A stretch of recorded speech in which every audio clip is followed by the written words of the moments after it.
We've talked before in another podcast about how prepositions are slippery. They often don't translate with a neat one-to-one correspondence.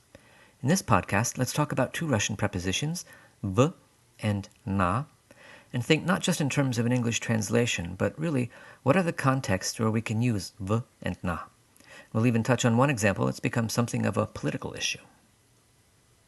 V with prepositional case endings often corresponds to English in or occasionally at. Паспорт в чемодане. Они в комнате.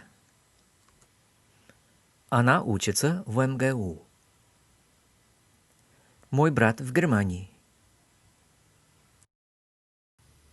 На with prepositional case endings often means on. Паспорт на столе. Картина на стене. Кошка на кровати. На is also used for activities and events. Они на лекции. Ты на работе? Она на концерте. And then there are some other words that are simply always used with na despite these guidelines. These include на почте, на факультете, на кафедре, на курсе. And you'll also see na used with some geographical locations. На Байкале, на Кавказе, на Украине. This last example, на Украине, has actually caused some controversy. Should it be на Украине or в Украине? Well, на Украине has traditionally been considered correct. But not long after Ukraine became an independent country, many in Ukraine said that because of a perceived link between the expression на Украине and the Russian на окраине, which simply means on the outskirts, it's preferable and perhaps more respectful to say в Украине, using v as we do with most other countries.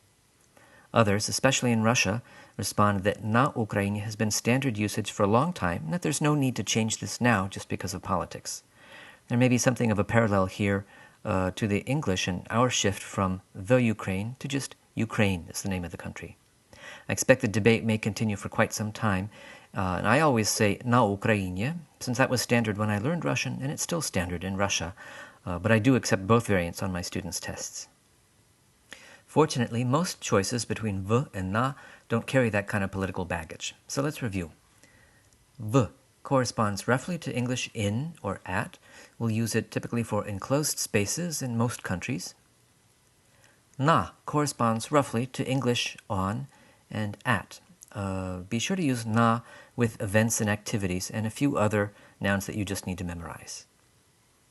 To indicate location with v and na, be sure to use prepositional case endings for your noun.